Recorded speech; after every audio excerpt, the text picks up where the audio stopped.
Welcome back, ladies and gentlemen, to the Dynasty Hot Seat, the only Dynasty show out there that is a certified inferno. And we're back with the Win Now series, showing you how to draft a Win Now team. If you missed the first two episodes, we've done it from the start of the draft. We've done it from the middle of the draft. Today, we're going from the back of the draft, see if it's any easier to build a Win Now team in Dynasty from this start at the very beginning of the draft. If you want to make sure you don't miss out on anything, hit that like, hit that subscribe button.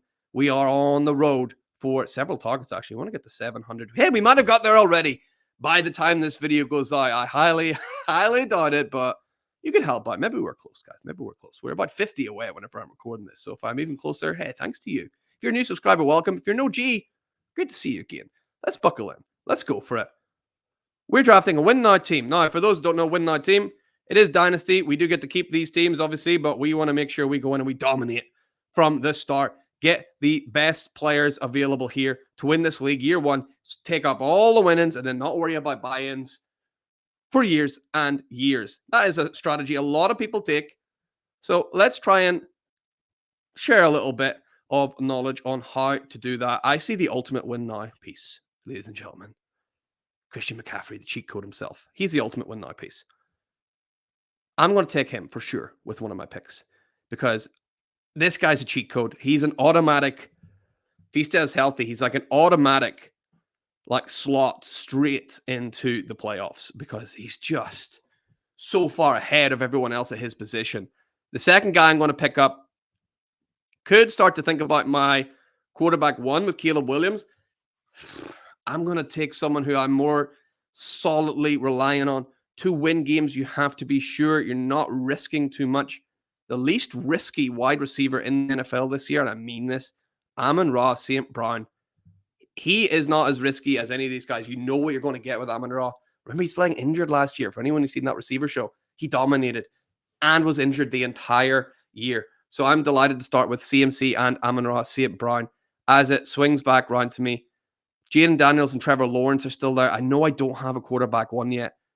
Guys like Dak Prescott, I would be pretty pleased with. Or Brock Purdy, I would be pretty pleased with as a quarterback one. But I'm seeing Tyreek Hill. I've taken Tyreek Hill every single time because he is an ultimate Win Now piece. I've taken him at the start. I've taken him in the middle. I'm taking him at the end because he's the kind of guy, even if you go into a draft not planning to Win Now, the second you draft Tyreek Hill, you better flip that script and you better go for it because he's here for a good time, not a long time. So if you take Tyreek, you're in Win Now immediately.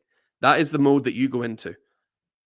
Now, saying that, I'm starting to be concerned about my quarterbacks. Dak Prescott, who I would have been really pleased to have, has gone. Brock Purdy and Tua have also gone. Now I'm a little bit worried. If this was an actual draft, I might be thinking about trading up here. I'm taking Jared Goff, who isn't the best quarterback one, but he's not the worst. I can tell you that much. So I'll take Jared Goff as we leave the draft again for whatever reason. This happened the last video too. I'm taking Jared Goff. I'm pretty happy about that. Now can I lock up a third wide receiver or a second running back or even a really good tight end here? This is a bit funny. This is a very different look. This is a very different look at the end of the draft compared to the middle and the start of the draft. Devonta Smith, he's a really solid wide receiver too that we can lock in our third wide receiver slot. We could get an elite tight end like Kyle Pitts, but man, I've got Mark Andrews every single time we've done this because I've been able to wait on Mark Andrews. I'm delighted to say I'm going to try and do that again because I'm going to take in Devonta Smith here, a guy that I'm super pleased being my wide receiver 3 because he should finish as a wide receiver 2 or better this year. So I'm super happy there. And I'm just hoping it is unlikely. Yeah, there he goes. So Mark Andrews is gone. This is maybe where I punt the position a little bit at tight end because I don't really like any of the other options there. So I might be willing to punt it a little bit more. I'll happily take Derrick Henry. That's my second running back. Derrick Henry and Christian McCaffrey. Yes, please. And then a guy like Devonta Adams as well, who's constantly up at the business end of the wide receiver 1 finishes with a better quarterback this year in Gardner Minshew, who we might take as our quarterback too. You never know. That might be a guy that we can come in and swoop in and take in a little bit as our quarterback 2, or if we're really lucky, our quarterback 3. So let's see what falls to us. You can see George Kittle. Should have mentioned him. I was going to say you can see George Kittle still there. You know what? David Njoku being here as well, and even better actually for me, Evan Ingram. I'm definitely taking Evan Ingram here because this guy slept on. Evan Ingram finished his rookie year as tight end 5. Then everyone bitched and moaned at him for 3 years for not being tight end 5. Then he finished as tight end 5 again, and everyone was like, shut up, Evan. We don't care. It's quite harsh if you ask me. So Evan Ingram, I'm delighted to have him in there. And I'm going to take Aaron Jones, who I think is due for a really big year at Minnesota as well, especially with that rookie quarterback in there. I think Jones is going to get lots of targets in there at Minnesota. So I think he's due for a big year. Well, hopefully so. Anyway, as we keep rolling on, our roster at the minute: Jared Goff, Christian McCaffrey, Derrick Henry, Amon-Ra St. Brown, Tyreek Hill, Devonta Smith, Evan Ingram, Devontae Adams, Aaron Jones. I want to get a second quarterback. Baker would have been perfect. Kirk Cousins is a good shout as well. You know, Kirk Cousins is a good shout. We do have 2 picks on the bounce.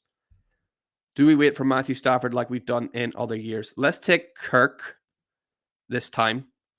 Let's take Cousins. Let's take a punt on Kirk Cousins here. All the people got Dallas Goedert I want absolutely nothing to do with. Great player, but he doesn't see the targets, doesn't see the field. So let's go.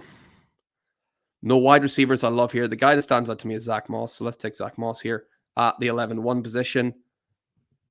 So that fills up the squad as well. Now we got Kirk in there. So pretty happy so far, guys. I think we are maybe a little light on wide receiver, considering that we have to start 3 of them. So this is maybe where I would be looking in a real draft to trade up and try and pick off some wide receivers here.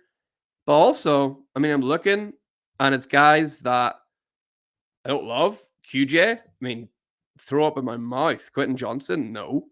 Not touching that guy. Jermaine Burton is an interesting prospect. Jacoby Myers, I like because he's safe, but we have Devontae Adams, so when are we ever really going to start both of those guys? It could be time for, if we have one, QB3, Matt Stafford. Give me Matt Stafford as QB3. That is very good for us. Do we push the big bad Zeke button? He is the running back 1. He doesn't really have much competition. Yeah, go on. I don't like it. I've done it a couple of times this year where I've drafted Zeke. I've never felt good about it. But, I mean, he's going the same round as Chuba Hubbard. What the hell? How can you ever like pick Chuba, who's maybe, is he going to make the squad? Probably. But yeah, Zeke is just such a better value there than the other guys. So I'm happy taking Zeke in that win now format. Rashid Shaheed, nice guy to pick up and win now as well. Anyone out of left field a little bit here, just to keep things spicy and interesting? Marvin Mims, perhaps a little bit of an interesting option. Same with Antonio Gibson, who I don't hate this year. I took Javon Baker last time as a punt. Give me Marvin Mims this time as a little bit of a punt. At Denver, he was the first draft pick Sean Payton made at the Denver Broncos. We are expecting him to return kicks, I think, this year. Maybe he'll start working his way into the system a little bit more as well. So let's have a look. How do we do from the back? Jared Goff, Christian McCaffrey, Derrick Henry, Amon-Ra St. Brown, Tyreek Hill, Devonta Smith, Evan Ingram, Devontae Adams, and Aaron Jones, Kirk Cousins. Then we got Zach Moss, Matthew Stafford, Zeke Elliott, Rashid Shaheed, and Marvin Mims 2. Hey, not a bad team at all for win now. How do you think that was compared to the first and the middle positions in the draft? If you've not seen them, make sure you've hit like, subscribe, and go check out the other 2 videos on the Win Now series. Hey, next week, we'll be back with a completely different way of drafting in Dynasty Fantasy Football. So stay tuned. Make sure you don't miss it. Remember, for anything Dynasty you need to know, keep it locked right here on the Certified Inferno.